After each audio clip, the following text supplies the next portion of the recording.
Assalamualaikum warahmatullahi wabarakatuh. Perkenalkan, nama saya Rizna Melani dari Manajemen Kelas A Angkatan 2024 dengan NIM 2024110068. Nah, di sini saya akan mempresentasikan materi tentang tanda baca beserta fungsi-fungsinya. Apa sih itu tanda baca? Tanda baca adalah simbol yang digunakan dalam sistem ejaan untuk membantu pembaca memahami tulisan. Dan tanda baca dapat memiliki berbagai fungsi seperti menunjukkan struktur tulisan dan menentukan intonasi ataupun memberi jeda antar kalimat. Aturan tanda baca berbeda-beda di setiap bahasa, lokasi, dan waktu. Beberapa aspek tanda baca juga merupakan gaya spesifik yang tergantung pada pemilihan penulis. Dan pemberian tanda baca yang salah dapat membuat arti kalimat menjadi berbeda di setiap konsep maknanya. Oleh karena itu, kita harus tahu fungsi dari setiap tanda baca dalam bahasa Indonesia tersebut. Berikut jenis-jenis tanda baca beserta contohnya. Yang pertama ada tanda titik. Tanda baca ini hampir kita jumpai di setiap kalimat. Yang pertama dipakai untuk mengakhiri singkatan jika singkatan tersebut dilambangkan dengan dua huruf. Atau tanda titik dipakai sebagai pemisah antar kalimat ataupun penutup.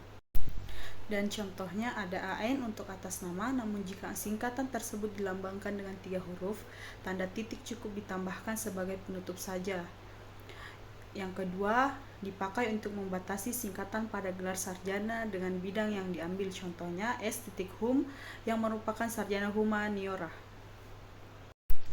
Tanda baca berikutnya ada tanda tanya. Fungsi dari tanda tanya untuk menunjukkan kalimat tanya ataupun kalimat interrogatif. Selain menanyakan sebuah jawaban ataupun penjelasan, fungsi lain dari tanda tanya ialah menyatakan kalimat yang kurang bisa dibuktikan kebenarannya alias masih ambigu. Contohnya, apa betul Indonesia memiliki berbagai macam bahasa dan budaya? Dan berikutnya ada tanda seru yang dipakai sesudah ungkapan ataupun pertanyaan yang berupa seruan atau perintah yang menggambarkan kesesungguhan dan ketidakpercayaan ataupun rasa emosi yang kuat. Contohnya, alangkah cantiknya pulau itu.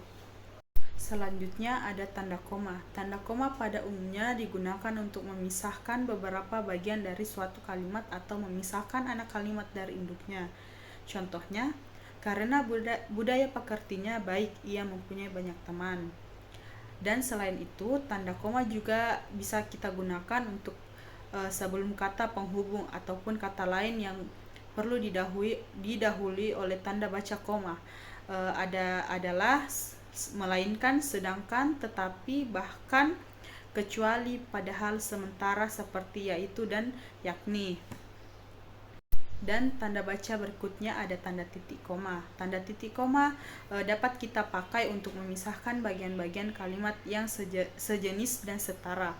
Contohnya, hujan semakin deras, ayah belum juga pulang. Tanda titik dua. Tanda titik dua dapat kita pakai pada akhir suatu pernyataan lengkap jika diikuti rangkaian ataupun pertanda seru. Contohnya, kita sudah memesan perabotan rumah tangga, serta kursi, meja, dan lemari.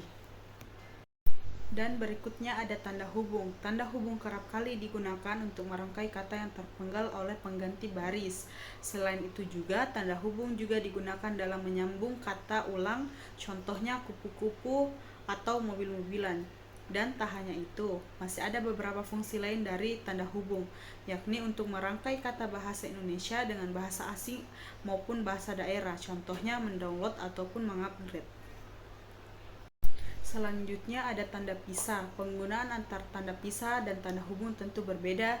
Berikut adalah pemakaian dan penulisan tanda hubung yang tepat dalam bahasa Indonesia. Yang pertama, seperti fungsi tanda koma, tanda baca yang satu ini juga dipakai sebagai pengapit keterangan tambahan dalam suatu kalimat. Yang kedua, menjadi pengganti kata sampai atau hingga dalam keterangan waktu. Contohnya, acara perpisahan pada malam itu berlangsung pada pukul 20.00 hingga 23.00.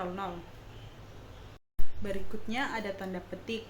Tanda petik digunakan dalam bahasa Indonesia pada istilah yang maknanya bersifat konotatif atau tidak sebenarnya.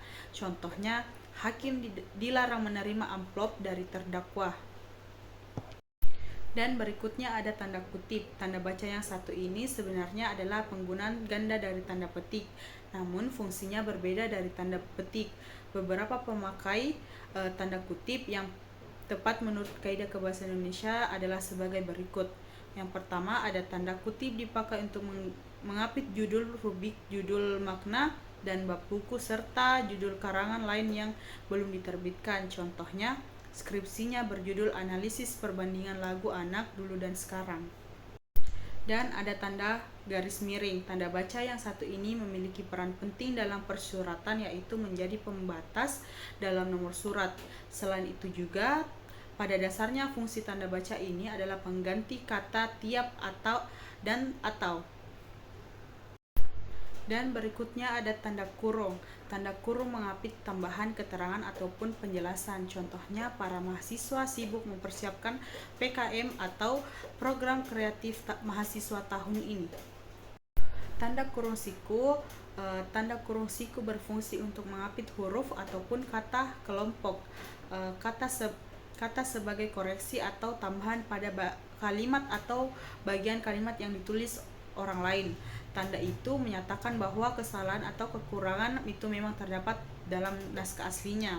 Contohnya, sang harimau mulai memang, yang dimana terdapat huruf yang double maka akan ditandai dengan tanda kurung atau tanda kurung siku.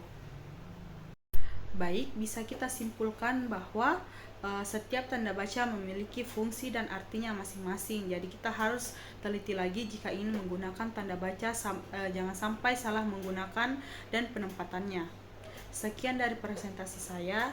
Mohon maaf apabila ada kesalahan dalam mengucapkan serta menjelaskan materi tersebut.